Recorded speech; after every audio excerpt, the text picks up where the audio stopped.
Richie Allen arrived in Philadelphia in April of 1964.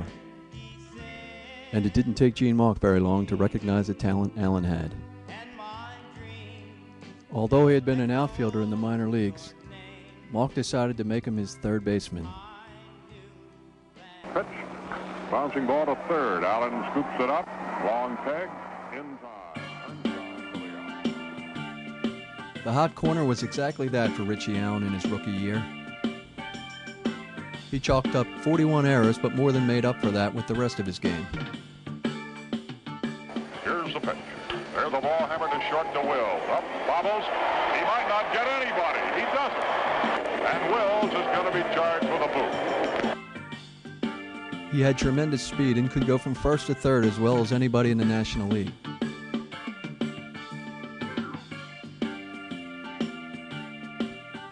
Of course, the real story with Richie Allen was when he swung that 40-ounce bat.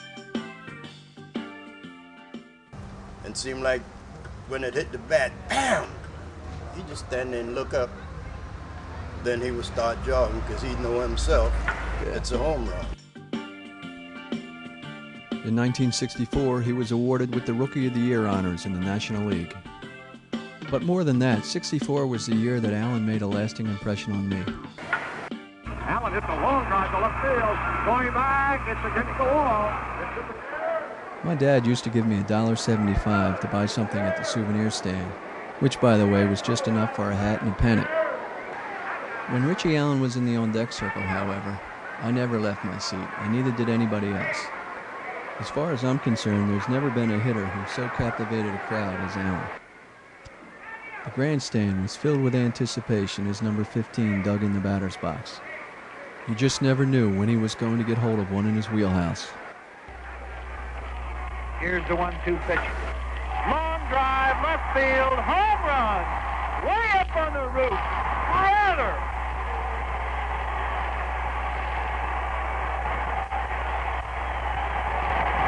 The one-man wrecking crew tonight. Some kind of a high breaking pitch. Allen waited for it and hit it right off of the top of the roof in dead left field. And he's getting quite a reception again in the dugout.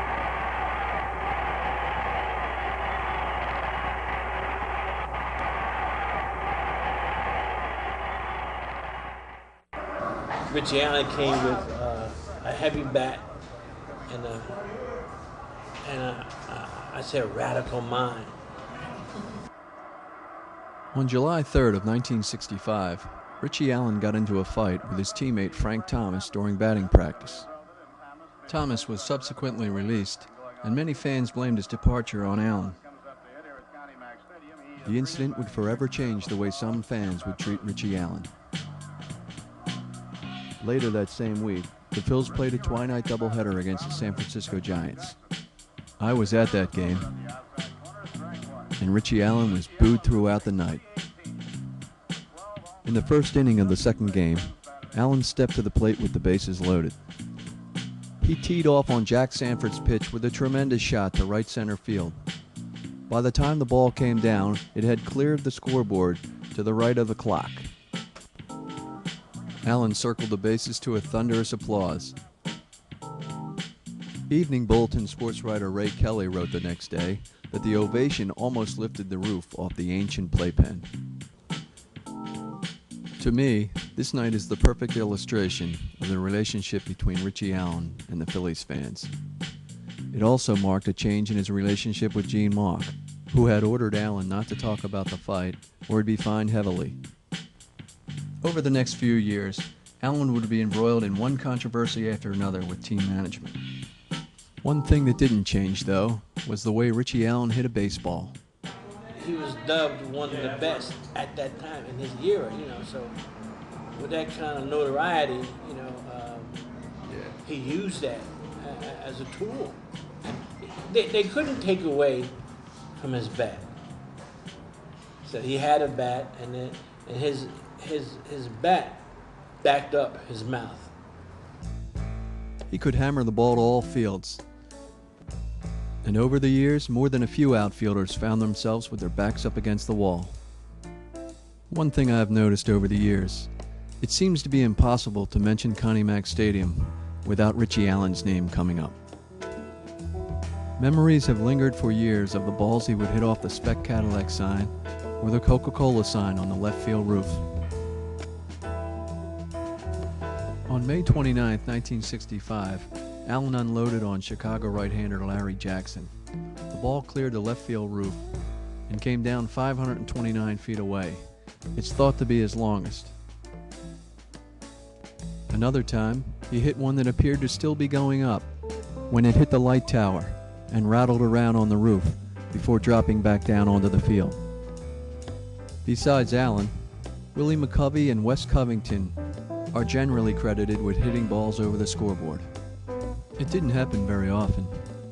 Besides being in deep right center field, it was 75 feet to the top of the Longines clock. Going! It hit the clock, now it went over! It went over the scoreboard! It was 447 feet to center field, and Richie Allen is thought to be the only man to hit one out between the grandstand and the flagpole onto the street. All the way out here on Somerset. Well, to dead center. Dead center. And what's the guy name? He said, "Oh, I don't believe it. It's gone, it's gone." He said, "That's the longest home run ever was hit." In 1967, Richie Allen severely cut his right hand when it went through the headlight of the car he was pushing. A newspaper article speculated that it may have actually happened in a barroom fight. 1968 found Richie Allen out in left field. By this time, he was showing up for games late and getting fined or suspended.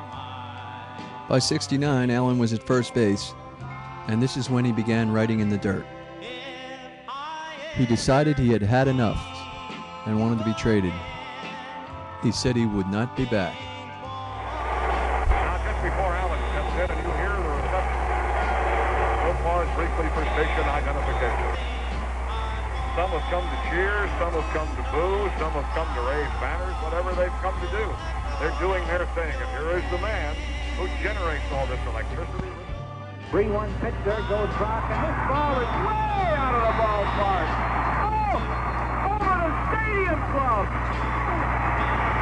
I don't know if you've ever been to St. Louis, but the Stadium Club here is in dead left field. Allen wearing white golf gloves on both hands. Constantly fidgets around with that batting helmet between pitches. A stretch by left-hander short. Allen hits a long drive to left field. Going back, it's against the wall. It's in the corner.